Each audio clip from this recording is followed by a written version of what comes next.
अभी मैं देखिए अपने गांव नाहसपुरम में हूँ और आप सबको बता दूं कि देख रहे हैं नज़ारा, कितनी खूबसूरत नज़ारा है। ढलते हुए सूरज की नज़ारा, सूरज पूरी तरह ढल चुकी है देखिए प्रकृति की गोद में। और इसको जब हम अंतर्मन से देखेंगे तो लगता है कि प्रकृति ने हम लोगों के लिए क्या नहीं कुछ कर रखा है, पहले से व्यवस्था करके रखा हुआ है।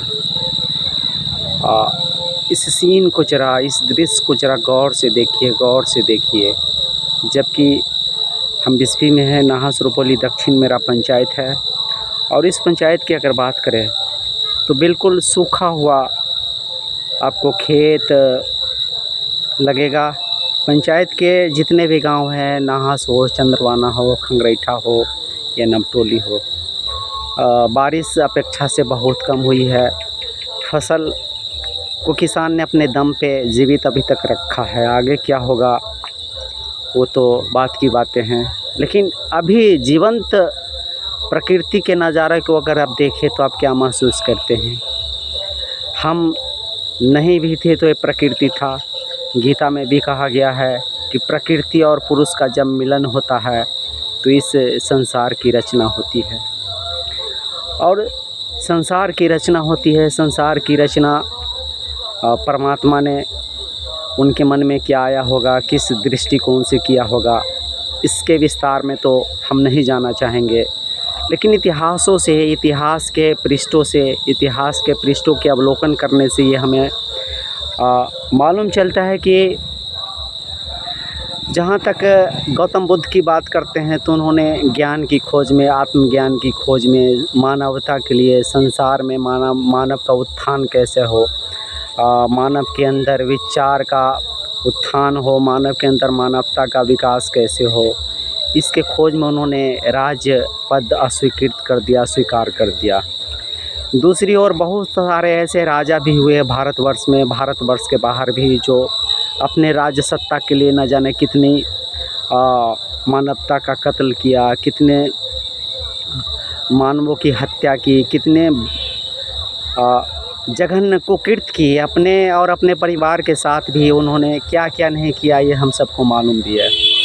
लेकिन जब इस प्रकृति की गोद में हमारा आयु क्या होता है मित्रों, एक हमारा समय होता है जब हम जन्म लेते हैं, जहां हमारी मृत्यु होती है। अगर हम भाग्य को मानते हैं, परमात्मा को मानते हैं, प्रकृति को मानते हैं, तो ये हम ज़रूर महसूस करते हैं कि हमारा जन्म और हमारा मृत्यु एक सुनिश्चित है।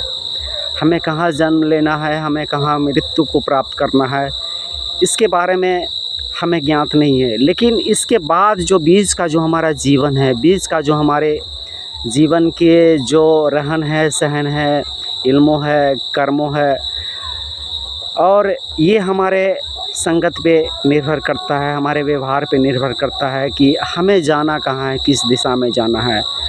और अगर मैं ये कहूँ कि हमें अपना डेस्टिनी पता ही नहीं होता कि डेस्टिनी मतलब हमारा लक्ष्य क्या होना चाहिए। हमने अमूमन लक्ष्य बना लिया कि हमें डॉक्टर बनना है, इंजीनियर बनना है या कोई सर्विस करना है, ये होना चाहिए।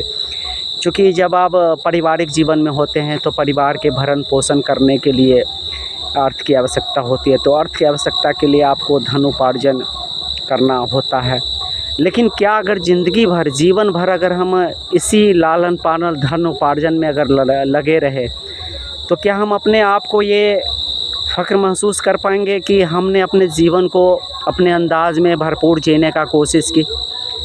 डेस्टिनी जहां हमें जाना था, क्या हम वहां तक जा पाए? हमने अपने अंदर क्या आत्मावलोकन किया? ये प्रकृति हमें पग पग पे हमें इस ओर इशारा करती है। ये प्रकृति के जो फल होते हैं अपने लिए नहीं होती है, प्रकृति के जो पौधे होते हैं अपने लिए नहीं ग्रो करते हैं, अपने लिए नहीं विकास करते हैं। हम मानवता के जीवन को जीवित रखने के लिए, रूपांतरित करने के लिए हम एक मैसेज करते हैं, संदेश देते हैं। हम नहीं भी थे तो ये प्रकृति पहले से थी। हमारे जीवन का वातावरण कहीं ना कहीं इन्हीं के द्वारा निर्माण हुआ है। संध्या की वेला हो भी चुकी है। हम अपने YouTube channel DM Mohan ji से आपसे रूबरू हो रहा हूँ। और अगर आप तक ये अगर मैसेज अगर जाए, अगर आप इसको देखें, इसको अवलोकन करें, तो ज़रूर हमारे चैनल DM मोहन जी को आप सब्सक्राइब करें। और बहुत से सारे कंटेंट हैं मेरे पास आने वाले भविष्य में, रोज़गार, बेरोज़गारों के लिए रोज़गार, छात्रों का माकूल संगत कैसा हो, उनका व्यवहार कैसा हो आने वाले समय में। ये हमारा जो चैनल है, मैंने पॉडकास्ट के रूप में इसको शुरुआत की है और अपने कंटेंट को लेके ही मैंने इसको आगे बढ़ाने का काम किया है। इस तरह की बातें हैं, फिर चर्चा आपसे होती रहेगी, आपसे ज़रूर बातें करते रहेंगे। बहुत सारे हैं, मशरूम पे भी हमारी जानकारी है, इसको भी हम लेके आएंगे। हमको काम क्या करना है गांव में, देहात में रह के, इसके लिए क्या करना है ताकि हमारा भरण पोषण भी हो, हम में एक मानवता का विकास भी हो, सद्गुणों का विकास भी हो, और हम जहाँ रहें उस परिवेश को हम कैसे सुंदर बना के चले, उस परिवेश में कैसे शांतचित्त रह के हम अपने अंदर के गुणों का विकास करें। इस तरह से बहुत सारे कंटेंट इस YouTube channel DM Mohan ji के द्वारा मैं आप तक पहुंचाता रहूँगा। फ़िलहाल इस संध्या वेला में बहुत बहुत खूबसूरत धन्यवाद।